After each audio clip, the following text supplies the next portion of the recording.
Hey everyone, welcome to the Eat to Win show where sports nutrition meets peak performance. Get ready for expert insights, real stories, and tips to help you win with every meal. Let's dive in.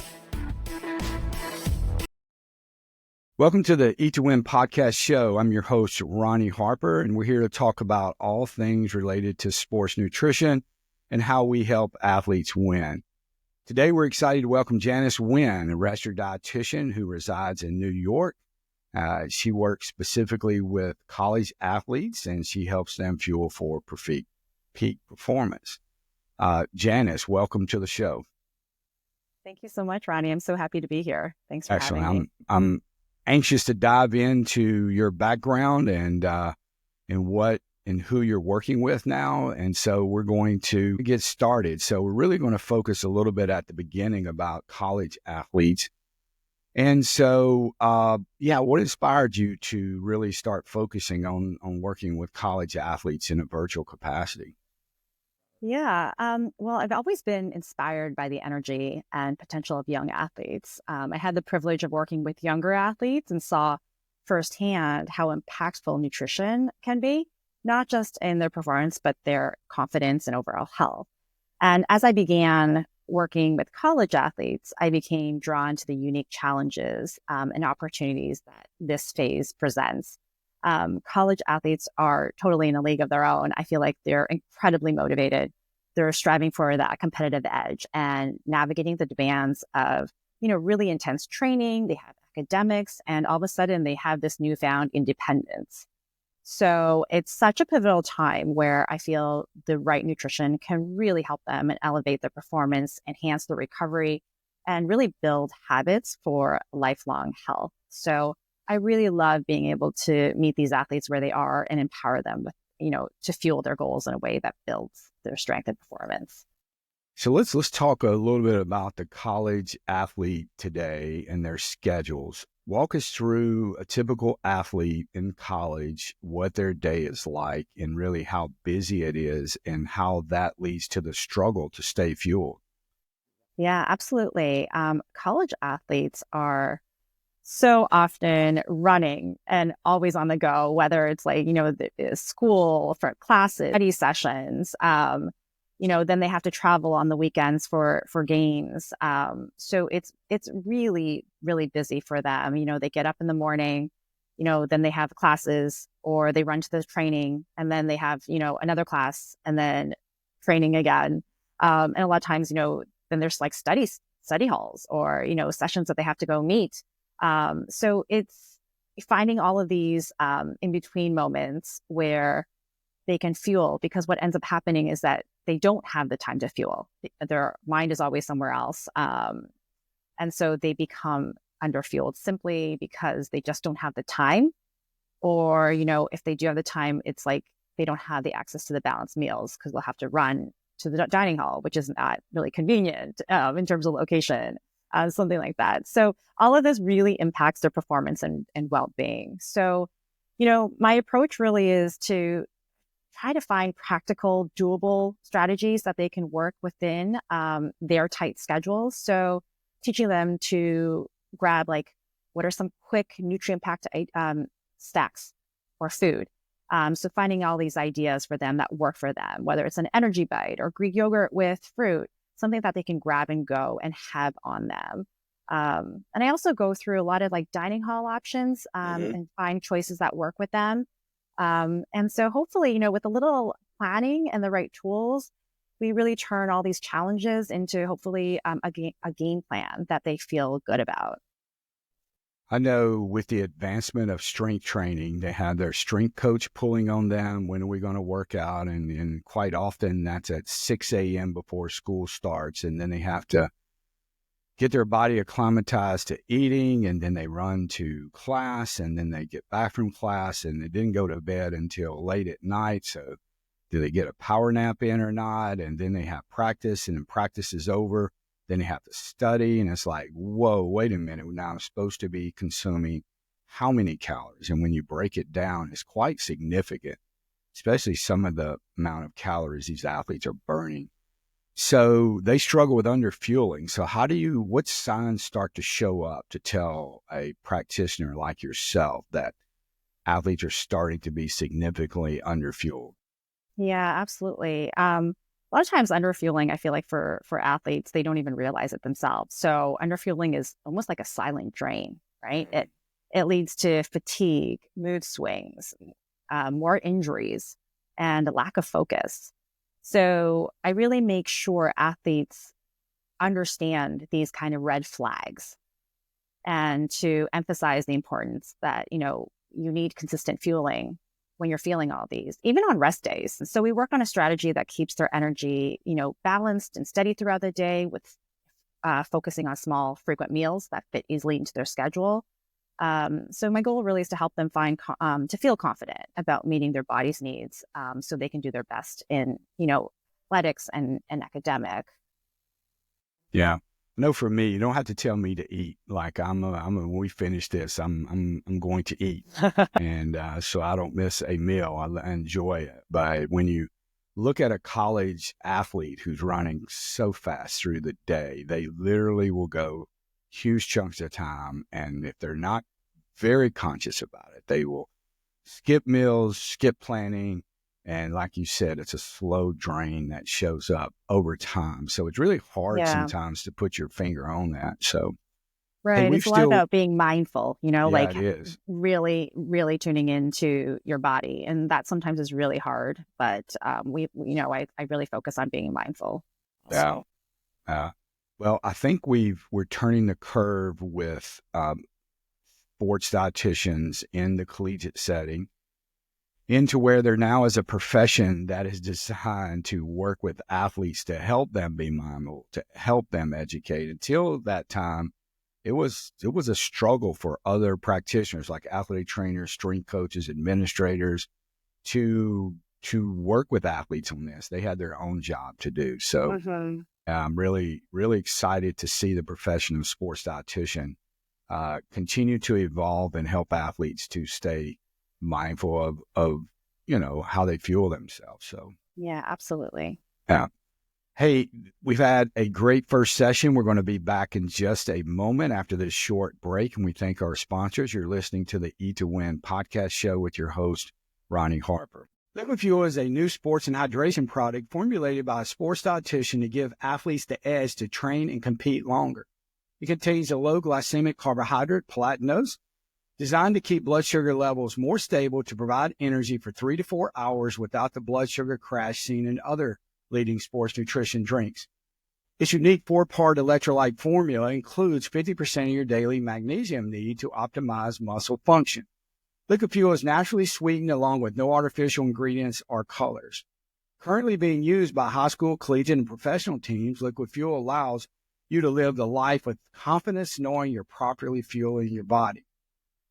Visit drinkliquidfuel.com and use the code MSD10 in order to get 10% off of your order. Welcome back to the Eat to Win podcast show. We're here talking with Janice Wen, and we've had a great conversation so far about optimizing nutrition for college athletes. Janice, let's dive back in.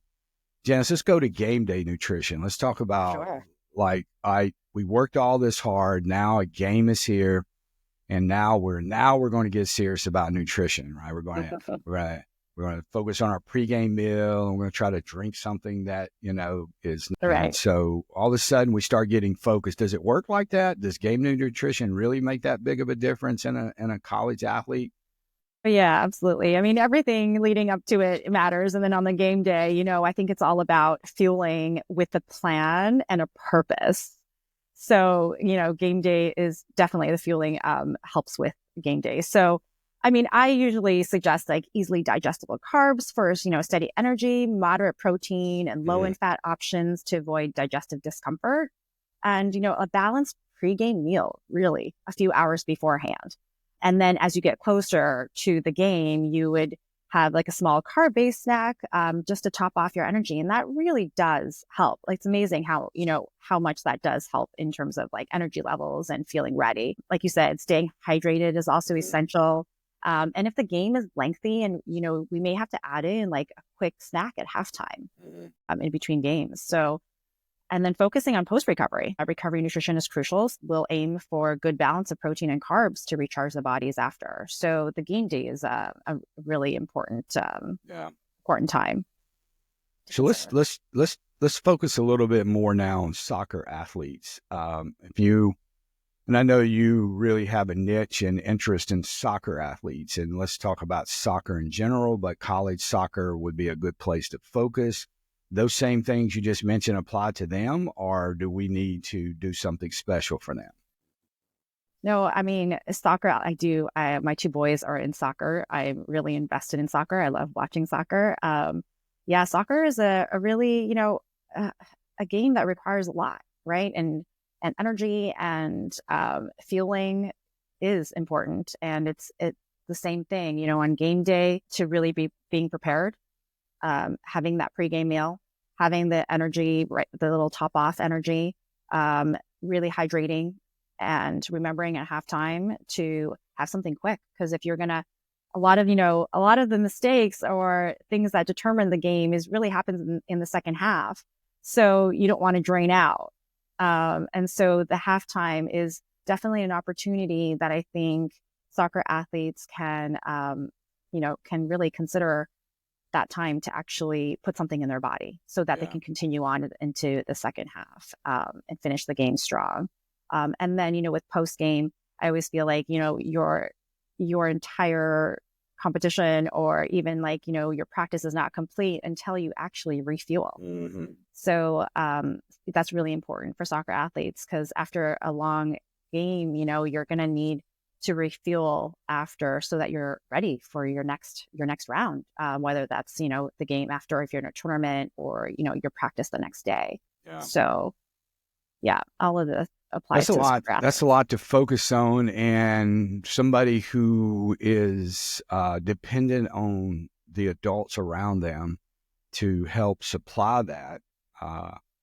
So let's say I'm playing a soccer game and the soccer game is at 3 p.m. that afternoon. When should I be eating my pregame meal? So I usually say 3 to 4 hours before you would have a balanced meal. So if it's 3 p.m. that your game is, we're going to dial it back 3 hours. So that would be 12 o'clock. Gotcha. So you would have something at 12 o'clock, a balanced meal. So, okay, we had a balanced meal. Now it's 3 hours. I'm starving and we're about to play a game. Is there any benefit to fueling up now about 30 minutes before a soccer game? Should I put anything on my stomach at that time? Absolutely. Because, 3 hours is that main balanced meal and you're giving your body time to digest that and to use that energy for steady energy. But as the game gets closer, that 30 minutes before, just putting in easily digestible carbohydrates is great because, it tops off your energy. Your body's going to be using that immediately. So easily digestible carbs, like think applesauce, right? Or, crackers, something that goes down and digests easily, and your body's going to use that right away. All right, so we got the pregame meal, we got the prevent meal, and soccer's known for its short half times, and we don't have a lot of time. We got a lot to talk about. Should or should not be eating something at halftime? Yeah, I mean, everyone is unique. That's another thing too, right? What they can tolerate, but definitely, hydration. If you can't tolerate something to eat, I mean, a sports drink has the carbohydrates, which supplies the energy, the sugars, to go further for the second half. So hydration, and if you can eat, once again, a great time to just pop something in your mouth.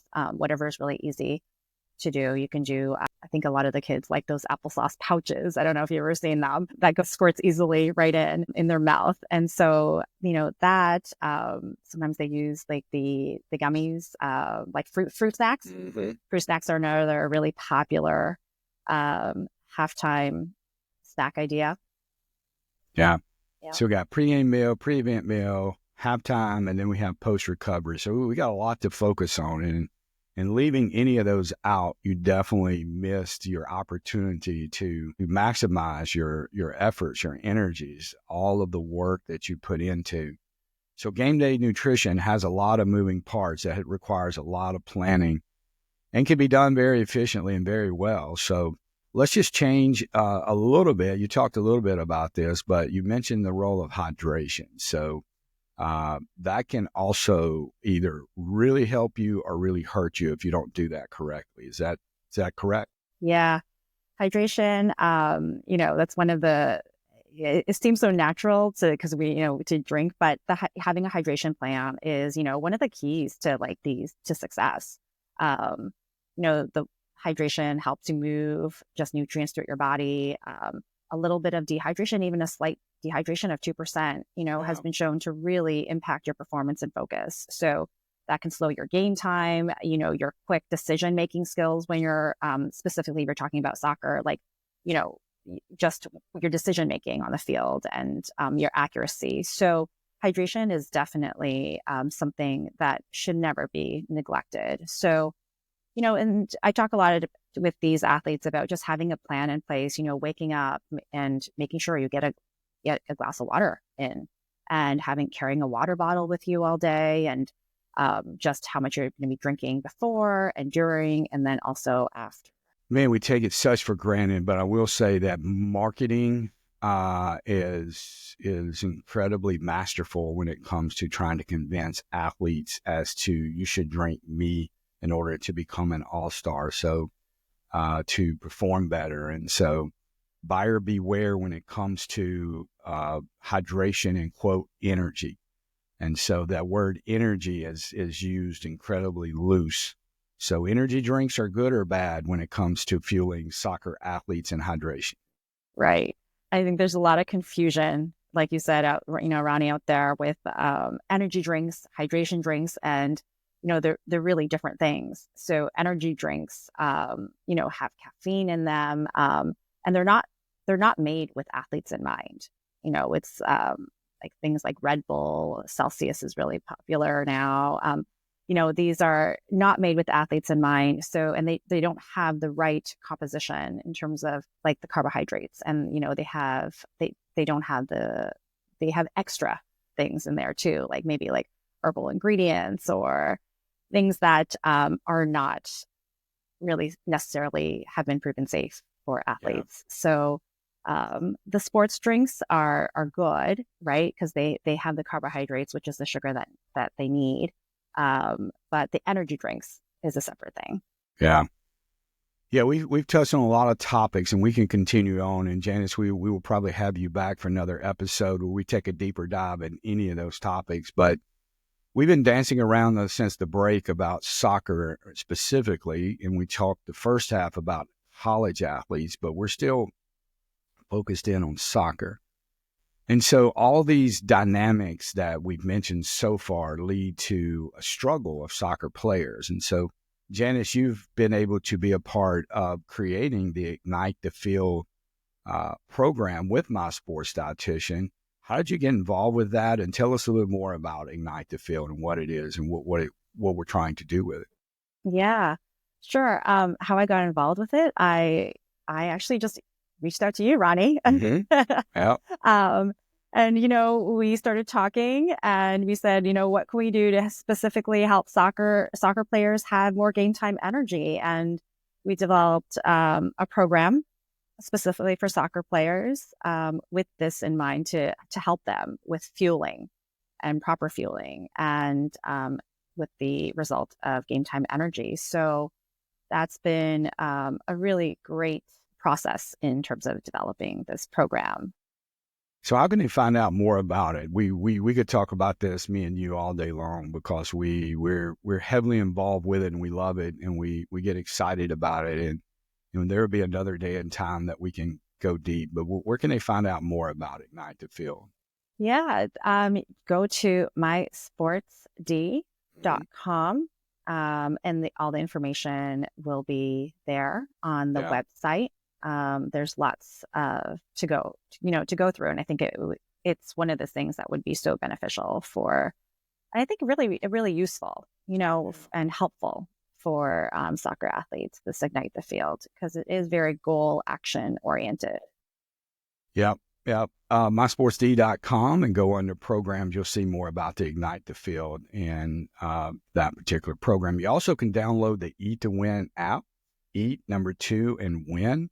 All this will be in your show notes, and you'll be able to, if you want to, do an in-app subscription to the Ignite the Field and work with Janice in particular, and try to improve your game time soccer energy. So there was a plug for that program, which I'm proud to plug and to promote, because it truly is a one-of-a-kind kind of service. So Janice, we're coming to the end of our time together today, and so you get this one last chance to give us your words of wisdom, that one takeaway you'd like for college athletes, and particularly soccer athletes, to remember when it comes to fueling. What would that be? Yeah, that's a great question. I really think that, being able to fuel well is really about being the best version of yourself, right?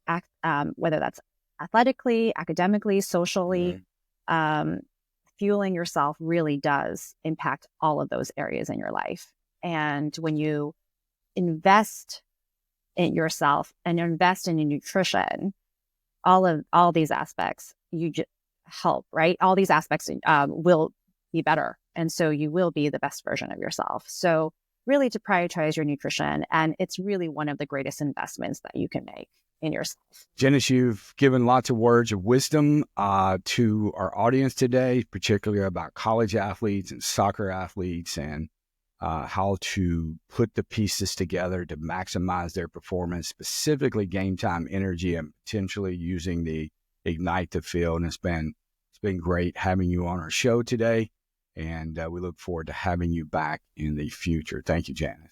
Thank you so much, Ronnie. It was such a pleasure to be here. Yeah.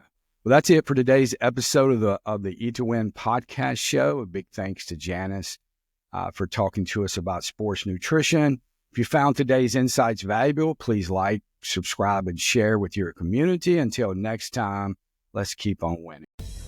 Thanks for joining us on the Eat to Win show.